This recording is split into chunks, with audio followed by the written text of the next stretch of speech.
पता है आपको पूरे सिविल सर्विसेज के एग्ज़ाम में एक कोई चीज़ है जो ये डिसाइड करता है कि आप एसडीएम बनेंगे या आप सेलेक्ट नहीं होंगे प्री पास करने के बाद भी। वो चीज़ क्या है? वो है आंसर राइटिंग। आंसर राइटिंग जिसकी जितनी अच्छी होगी, जितने ज़्यादा उसमें मूल तत्व होंगे, जितना अधिक वो इम्प्रेसिव होगा, जितना ज़्यादा उसका रिप्रेजेंट करने का तरीका अच्छा होगा, उसी पर डिपेंड करता है कि आप एसडीएम बनेंगे या आप छँट जाएंगे। इंटरव्यू भी मायने रखता है, लेकिन मेंस का मार्क्स जो होता है वो सबसे ज़्यादा मायने रखता है। इसलिए आज हम लोग किस चीज़ पर बात करेंगे। कल मैंने एक क्वेश्चन दिया था जिसको बहुत सारे लोगों ने लिखा था, वो मुझे ये वीडियो बनाना पड़ा। उसके बाद क्या था कि स्त्री शिक्षा का विकास भारत में, आधुनिक भारत में स्त्री शिक्षा का विकास, यही क्वेश्चन था। इसको लिखना था आधुनिक भारत में।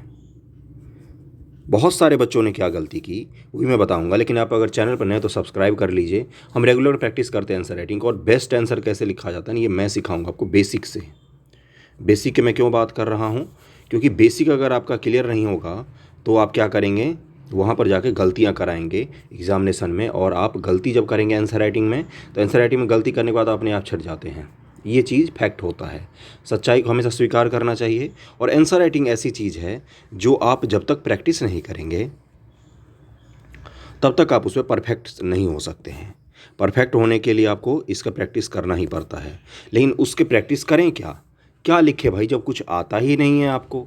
मान लो जैसे मैंने स्त्री शिक्षा दिया लिखने के लिए कि स्त्री शिक्षा का विकास लिखिए। बहुत सारे बच्चों ने क्या किया मैं बताऊं आपको, बहुत सारे बच्चों ने स्त्री शिक्षा पर ऐसे लिख के मुझे भेज दिया। बताइए क्या था ये? आपको समझ में ही नहीं आएगा सवाल क्या है। मैंने आपको बोला था कि आधुनिक भारत में स्त्री शिक्षा का विकास पर आपको 250 शब्दों में, मैंने शब्द सीमा ही बना दिया था, 250 शब्दों में आंसर लिखना है।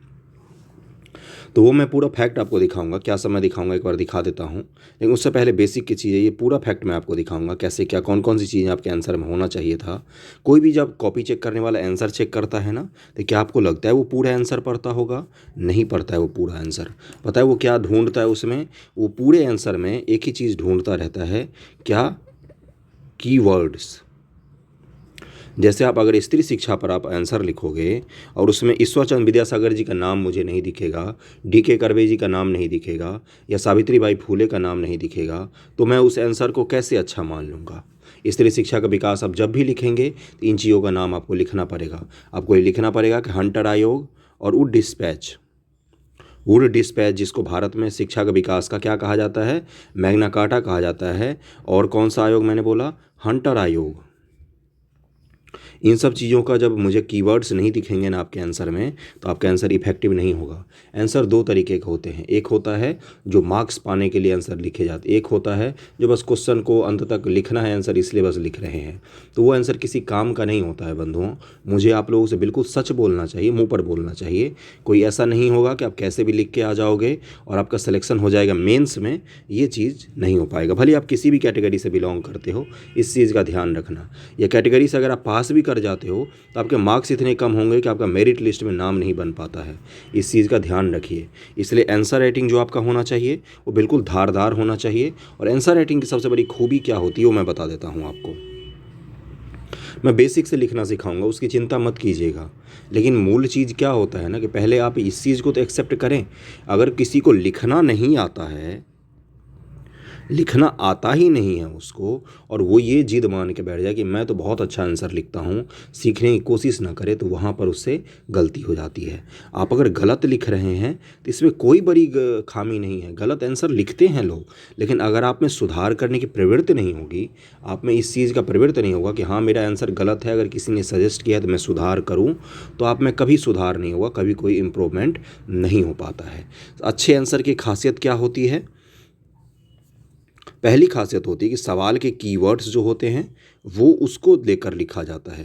जैसे मैंने पूछा आपसे आधुनिक भारत में स्त्री शिक्षा का विकास, तो आपको मॉडर्न हिस्ट्री में जो स्त्री शिक्षा संबंधी प्रावधान पढ़ते हैं उन चीज़ों पर फोकस करके लिखना है। आपको वैदिक समाज, मध्यकालीन समाज, ये सब बकवास चीज़ों पर नहीं जाना है। जो चीज़ आपसे पूछा गया है वही पर कंसंट्रेट करना है। जो चीज़ आपसे पूछा गया है वही लिखना है। जो चीज़ आपसे पूछा गया है केवल उसी को लिखना है। आप अपने ज्ञान की बखान आंसर राइटिंग में मत कीजिए। ऐसे का पेपर इसीलिए डाला गया कि जितना ज्ञान देना है आपको ऐसे में लिख के दे दीजिए। लेकिन आंसर राइटिंग जो होता है जीएस का, उसकी खासियत ही यही होती है कि उसमें आपको बाहर जाने की गुंजाइश नहीं होती है। जो सवालें पूछा गया है उसी में बंद कर आपको लिखना होता है। इसीलिए आंसर राइटिंग जीएस का पेपर अलग होता है और निबंध का पेपर अलग होता है। इसीलिए शब्द सीमा बंधा हुआ रहता है यूपीएससी में कि 250 शब्द में लिखना है, 150 शब्द में लिखना है या 100 शब्दों में लिखना है। बीपीएससी में भी शॉर्ट आंसर इसीलिए इंट्रोड्यूस किए गए हैं ताकि पूरे सिलेबस को कवर करें और आपसे जो पूछा गया है केवल और केवल उसी को लिखा जाए। चंपारण आंदोलन का जैसे पूछा क्या जाता है, चंपारण आंदोलन का भारत के इतिहास में चंपारण आंदोलन एक मोड़ था हमारे राष्ट्रीय आंदोलन में। इसमें पता है लोग क्या लिख के आते हैं कि चंपारण आंदोलन में, मैंने बहुत सारे वो पढ़े हैं, चंपारण आंदोलन में कैसे क्या काम किया हुआ था, किस किस ने क्या क्या किया, ये लिख के आते हैं। ये नहीं लिखना है यहाँ पर। चंपारण आंदोलन का यहाँ पर क्या लिखना है मैं बताऊँ आपको, चंपारण का महत्व लिखना है कि कैसे इसने आने वाले समय को, आने वाले भारत के आंदोलन को, भारत के स्वतंत्रता आंदोलन को पूरी दिशा और दशा तय कर दी। इसमें आपको ये लिखना है कि सत्याग्रह का प्रयोग कितना सफल रहा, क्या क्या किया गांधी जी ने सत्याग्रह करने के लिए, ये सब चीज़ें आपको लिखना होता है। जो आपसे ये पूछा था चंपारण आंदोलन के बारे में लिखिए, तो उसमें लिखिए ना जो जो चंपारण आंदोलन में हुआ था वो चीज़ें। बारीकियों को समझने की कोशिश कीजिएगा थोड़ा सा, जो मैं समझाना चाह रहा हूँ। फ्री में कोई भी यूट्यूब चैनल इतना बारीकी से नहीं समझाता है और शायद फ्री के चीज़ों की कदर नहीं होती, इसीलिए लोग ज़्यादा पसंद नहीं करते या ज़्यादा शेयर नहीं करते हैं वीडियो को शेयर कीजिएगा आपको और पसंद आए तो, क्योंकि बहुत ज़्यादा हेल्पफुल होता है ये उन लोगों के लिए जिनको वाकई नहीं पता होता क्या बारीकियाँ होती हैं। जैसे मैं कल के क्वेश्चन की बात करता हूँ। अब स्त्री शिक्षा, क्या मैंने बोला, स्त्री शिक्षा लिखने में थोड़ा सा नहीं बनता है इस पर। आधुनिक भारत में स्त्री शिक्षा का विकास, इसको लिखना था। ये टॉपिक मैंने क्यों दिया था आप लोगों को, पहले चीज़ तो ये पूछिए, क्योंकि ये टॉपिक ना आपको निबंध में मदद करेगा। जब आप स्त्री शिक्षा को डिटेल में पढ़ेंगे कि कैसे कहाँ से शुरू हुआ, किस कारण से पतन हो गया था बीच में, क्या कौन कौन से लोग थे जिन्होंने इसमें पार्टिसिपेट किया, किस इस स्तर पे पार्टिसिपेट किया गया, गवर्नमेंट के द्वारा क्या किया गया था उस समय, अंग्रेजी सरकार के द्वारा कोई आयोग बना था तो उसने क्या बोला था, सामाजिक सुधार आंदोलन के जो नेता थे उन्होंने क्या किया था, ईश्वरचंद विद्यासागर जी का क्या योगदान था, ज्योतिबा फूले और सावित्रीबाई फूले जी का क्या योगदान था। तो जब आप ये चीज़ें पढ़ेंगे ना तो आपको निबंध लिखने में बहुत मदद मिलेगा। इस चीज़ का ध्यान रखिएगा। और स्त्री शिक्षा तो वैसे भी इम्पोर्टेंट होता है, समझने के लिए, समझ बनाने के लिए भी इम्पोर्टेंट होता है। अपने यहाँ स्त्री को शिक्षा नहीं दी जाती है, ज़्यादातर क्या दी जाती है अपने यहाँ डिग्री दी जाती है महिलाओं को कि एक अगर उन्होंने डिग्री हासिल कर लिया, 12th पास हो गए, बैचलर डिग्री पास हो गई, तो उनकी अब शादी कर दो। शिक्षा नहीं, डिग्री की पढ़ाई होती है अपने बिहार में। थोड़ा सा कभी कभी कटुर चीज़ें भी बोलनी चाहिए, कटाक्ष भी करना चाहिए, यही तो सच्चाई है ना। डिग्री की पढ़ाई होती है। अगर शिक्षित होते तो आज हालत कुछ और रहता। शिक्षित बनाने का प्रयास नहीं किया जाता है। ये क्या है, ये इसलिए कि भी मैंने दिया था कि मैं आपको क्या बता रहा हूँ कि समाज को जब आप देखते हैं ना अपने चारों तरफ, तो निबंध लिखने की कैपेसिटी आपकी तभी बिल्डअप होगी जब समाज को देखने का आपका आयाम बड़ा ही विस्तृत होगा। आयाम विस्तृत होने का क्या मतलब होता है, आयाम विस्तृत होने का ये मतलब होता है कि किसी पुरुष के शादी के बाद अपने उसके नाम में उसकी पत्नी का नाम आपने देखा है। मान लीजिए आपका नाम है पप्पू, है ना, और आपकी पत्नी का नाम है कुछ और, आपके नाम में आपकी पत्नी का नाम जुड़ा हुआ होता है। लेकिन आजकल एक नया फैशन चला है, महिलाएं हैं वो अपने पति का नाम अपने नाम में जोड़ती हैं। ये क्या है, ये एक तरह से ये प्रदर्शित करता है कि पितृसत्तात्मक समाज आज भी मौजूद होता है और महिलाओं को पता ही नहीं होता है कि किन किन चीज़ों का वो पालन कर रही हैं पितृसत्तात्मक समाज के प्रभाव में आकर। क्या लड़के का सरनेम चेंज होता है शादी के बाद, क्या सिर्फ महिलाओं का ही क्यों चेंज होता है। तो ये सब मूलभूत चीज़ें मैं आपको क्यों बता रहा हूँ। मैं कोई विद्रोही प्रवृत्ति का आदमी नहीं हूँ, ना ही मैं आपको भड़का रहा हूँ। मैं आपको क्या सिखा रहा हूँ, मैं आपको सिखा रहा हूँ कि समाज को देखने का थोड़ा सा नज़रिया बदलिए, आयाम को विस्तृत कीजिए, जिससे आपका निबंध लिखने का जो प्रैक्टिस है ना, निबंध लिखने की जो सोच और समझ है ना, वो आपका विस्तृत होता जाएगा। इसी तरह से जाति आधारित जो चीज़ें हैं, जब तक खुद से नहीं देखेंगे ना, तो 1200 शब्दों और 1000 शब्दों को कोई बुक से पढ़ के नहीं लिख सकते हैं आप। रटने की कैपेसिटी होती है। आप कितना निबंध रट के जाएंगे। एग्जाम में आपसे रट के गए गाय पर निबंध, अब पूछ लिया बरसात पर निबंध, उस दिन भी मैंने बोला था, तो फिर तो आप बरसात वाला ही हाल करेंगे कि वर्षा ऋतु में बहुत सारे पेड़ पौधे आते हैं, पेड़ पौधों को खाने के लिए गाय आती है, गाय के 4 टांग होते हैं, एक पूँछ होती है, 2 आँखें होती है, वही लिख कर आओगे। उसमें आपको नंबर तो नहीं मिलेगा। क्वालिटी ऑफ कंटेंट भी नाम की कोई चीज़ होती है। तो इसलिए मैं आपका क्या कर रहा हूँ, सोच को डेवलप करने की कोशिश कर रहा हूँ, पढ़ने लिखने की प्रवृत्ति को डेवलप करने की कोशिश कर रहा हूँ। इसीलिए मैंने ये दिया था स्त्री शिक्षा पर। अब स्त्री शिक्षा की जब भी आए बात, तो समझा देता हूँ एक और चीज़, फिर हम चलेंगे ऊपर। ज़्यादा वीडियो लंबा नहीं होना चाहिए। वीडियो को शेयर कर दीजिएगा, पसंद आ रहा हो तो लाइक ज़रूर कीजिएगा वीडियो को मेरे। ओके, क्या होता है ना, जैसे स्त्री शिक्षा पर आपको क्या बोला गया, निबंध लिखने को बोला गया, तो आप फिर लिखिए, प्राचीन भारत से शुरू कीजिए। प्राचीन भारत में क्यों महिलाओं को शिक्षा का अधिकार था, किस कारण से उसका पतन हो गया, किस कारण से फिर से उत्थान हुआ, ब्रिटिश काल में क्या रहा, कुछ विदूषित महिलाओं का नाम लिखें, आज की महिलाएं जो समाज में अलग अलग क्षेत्र में अपना मुकाम हासिल कर रहे हैं उनका नाम लिखिए। ये सब क्या है, ये आप जब निबंध लिखेंगे तब आप लिखेंगे। लेकिन कोई आपसे ये पूछेगा ना कि आधुनिक भारत में स्त्री शिक्षा का विकास लिखिए। ओके, तो इसमें आप उतना डीप में नहीं जाएंगे। और एक चीज़ का ध्यान रखिएगा, जहाँ पर भी शब्द सीमा हो, जैसे 100 वर्ड हो, 200 वर्ड हो, 250 वर्ड हो, या 250 वर्ड नहीं भी लिखा हो, शब्द सीमा नहीं भी लिखा हो, ये लिखा हो कि 10 नंबर का सवाल है, 12 नंबर का सवाल है, 15 नंबर का सवाल है, तो कोशिश कीजिए उसमें कथन वथन ना लिखें। कथन लिखने के प्रवृत्ति बड़े लेवल के मैंने सवालों में सिखाया था आपको, जो पहले बीपीएससी में पूछे जाते थे। 67 तक पूछा गया है, 32 नंबर, 36 नंबर, 30 नंबर ज़्यादा के सवालों में, क्योंकि उसमें हमें खींचना होता है काफ़ी ज़्यादा। तो उसमें आप कथन वगैरह को लिखिए। जो शब्द सीमा वाले सवाल होते हैं या जो शॉर्ट फॉर्म के आंसर होते हैं, उसमें कथनों को ज़बरदस्ती मत घुसेड़िए। शुरुआत लोग कथन से करते हैं ऐसे वगैरह में। बड़े लॉन्ग फॉर्म के आंसरों में आप कथन से शुरुआत कर सकते हैं। छोटे शॉर्ट आंसरों में कथन से शुरुआत करने की प्रवृत्ति नहीं रखिए, ये आपका शब्द खराब करेगा। शब्द की जो सीमा बंधी हुई है, तो उस शब्द सीमा में ही आपको सारा कंटेंट लिखना होता है। उससे अच्छा क्या होता है, जो आपको पूछा गया उसमें आप जितना ज़्यादा पॉइंट्स अच्छे लिख सकते हैं उसको लिखने की कोशिश कीजिए। दूसरा चीज़ क्या होता है, और मेरा गला खराब है थोड़ा सा, तो आवाज़ अगर आपको चुभ रही हो तो उसके लिए मैं क्षमा प्रार्थी हूँ। दूसरा चीज़ क्या होता है कि जो सवाल है पूछा गया है उससे भटकिए मत। अगर आप भटक गए, बहुत सारे लोगों ने सर्व शिक्षा अभियान लिख दिया था यार, सुबह सुबह मैं आंसर चेक कर रहा था आप लोगों का, मुझे लगा कि क्या कर रहे हैं बच्चे। खैर कोई बात नहीं। देखिए, आप अगर गलती करते हैं तो मैं यहाँ पर इसीलिए तो हूँ कि आपको सही करेक्ट कर सकूँ, सही रास्ता दिखा सकूँ, है ना। गलती करते हो कोई बड़ी बात नहीं है। मैं इसीलिए किसी की कॉपी काट के नहीं फेंकता हूँ, सबको बताता हूँ सही लिखा है आपने, प्रयास सही किया है आपने, प्रयास किया है कि नहीं वो मायने रखता है। भले ही आपने सही लिखा या गलत लिखा, प्रयास सही लगा या नहीं लगा, कोई बात नहीं भाई, प्रयास किया वो बहुत बड़ी चीज़ होती है।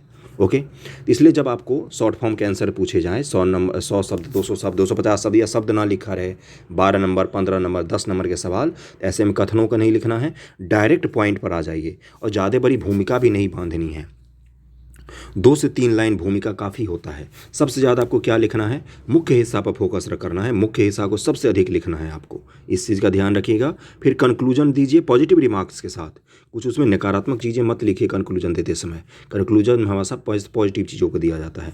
क्या मैं लिखा हुआ आंसर आपको दिखाऊंगा? नहीं, मैं आपको फैक्ट्स दूंगा, लिखवाऊंगा मैं आपसे ही, आप ही लिखेंगे तो ही सुधार होगा। मैं अगर मॉडल आंसर दिखा दूंगा तो उससे आप में कोई सुधार नहीं होगा। मैं आप लोगों को बेहतरीन फैक्ट्स दूंगा, इस फैक्ट्स को आपको किताब भी बता दूंगा, सोर्स भी बताऊंगा। आपको क्या करना है, इस सारे फैक्ट को जोड़कर एक परफेक्ट आंसर फिर से लिखना है और वो मुझे भेजना है। ओके, मैं ऐसा क्यों कर रहा हूँ, मैं मॉडल आंसर क्यों नहीं दे रहा हूँ? पता है आपको, जो चील होता है ना, उसको जो अपने पक्षी को, अपने बच्चे को उड़ना सिखाना होता है, तो पता है वो क्या करता है, उसको ले जाके पहाड़ के कागार पर ले जाता है, वहाँ से धक्का दे देता है छोटे से चूजे को। अब चूजे के हाथ में होता है इनको पंख फाड़ के, पंख फैला के उड़ने की कोशिश करके छटपटा के उड़ ले, या तो अपनी मौत में चले जाए, मौत के मुंह में। तो यही होता है मुख्य रूप से, पर्पस ही यही होता है एजुकेशन का।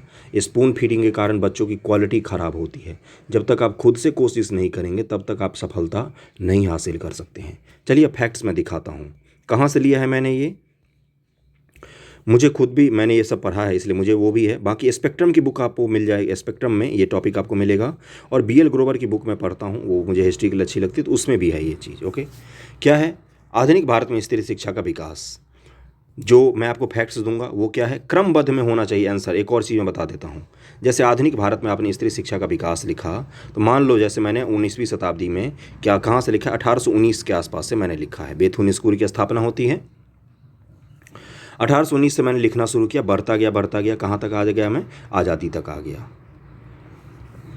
ऐसा मत कीजिएगा कि पहला पॉइंट में तो आपने क्या लिखा, अगर किसी का क्रमबद्ध विकास पूछा जा रहा है तो मैं उस आंसर की बात कर रहा हूँ, ठीक ना। पहला पॉइंट में आपने क्या लिखा, पहला पॉइंट में आप लिखा 1925 का कोई घटनाक्रम।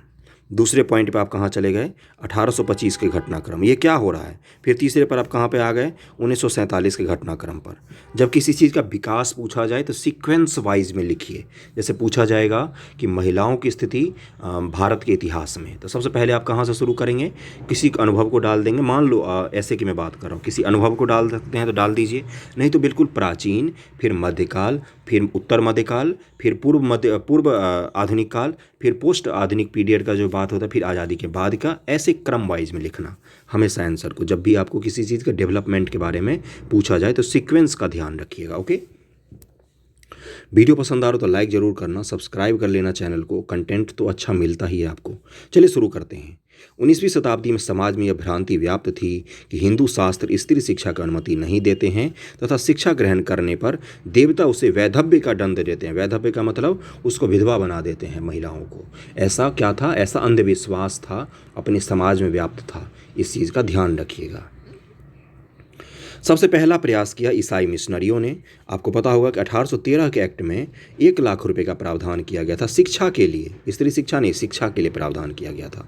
1819 में सबसे पहला प्रयास किसने किया, मिशनरियों ने किया, और कलकत्ता तरुण स्त्री सभा, तरुण का मतलब होता है युवा, कलकत्ता तरुण स्त्री सभा की स्थापना की गई। ये महिलाओं संबंधी जागरूकता, महिलाओं संबंधी शिक्षित करने के लिए एक सभा के तौर पर काम करता था। ओके, 1849 ईस्वी में, देखो 1819 के बाद में कहाँ आया, 1849 में कलकत्ता एजुकेशनल काउंसिल के अध्यक्ष जेईडी बेथुन ने बेथुन स्कूल की स्थापना की थी।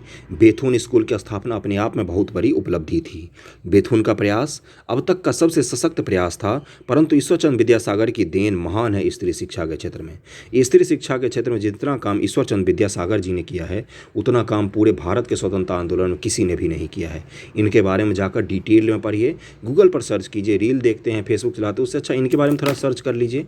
और बहुत ही अच्छा व्यक्तित्व रहा है इनका, स्त्री शिक्षा के क्षेत्र में बहुत काम किया इन्होंने 30 से भी अधिक बालिका विश्वविद्यालय की स्थापना की थी। किसने, ईश्वरचंद विद्यासागर जी ने 30 से अधिक बालिका विश्वविद्यालय की स्थापना की थी, बल्कि 35 के करीब में इन्होंने बालिका विश्वविद्यालय खोला था। 1854 में चार्ल्स वुड डिस्पैच में भी स्त्री शिक्षा को बढ़ावा देने पर बल दिया गया था। पहला शिक्षा संबंधी कमीशन कौन सा आता है, आयोग कौन सा आता है, तो वुड डिस्पैच ही है।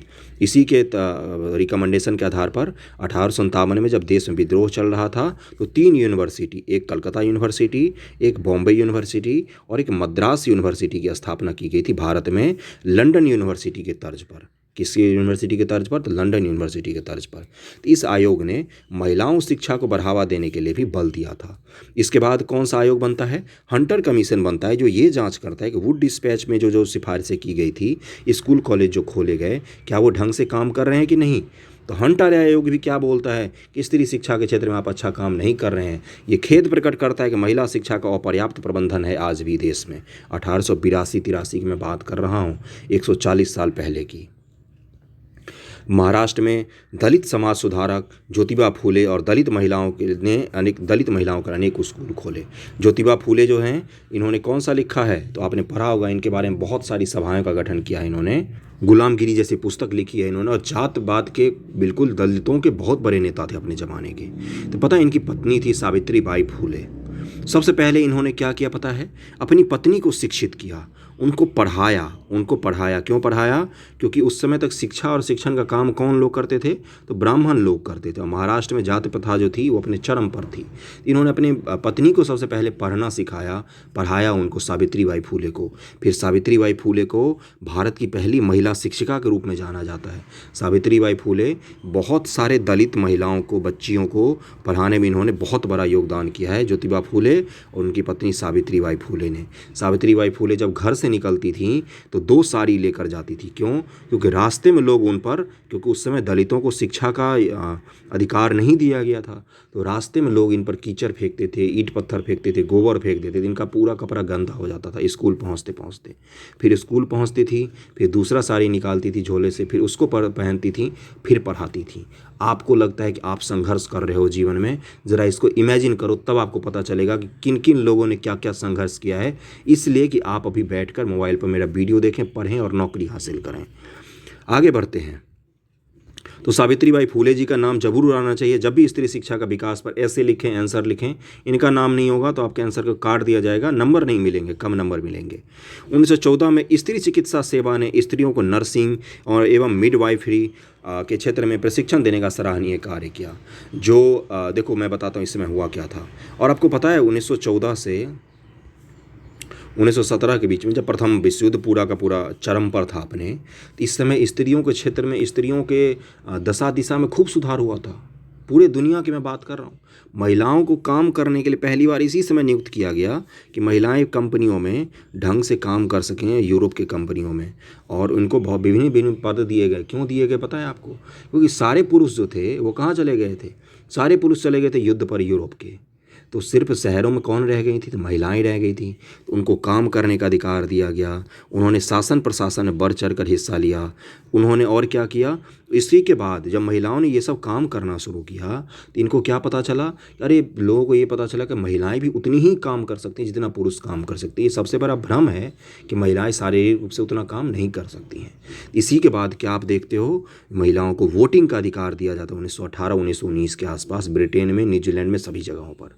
न्यूजीलैंड में सबसे पहले दिया गया था। आई थिंक देख लेना अगर फैक्ट मैं गलत बता रहा हूँ तो क्या होता है, प्रथम विश्व युद्ध का एक ज़्यादा बेनिफिट भी यहाँ पर महिलाओं को मिलता है। ये क्या था?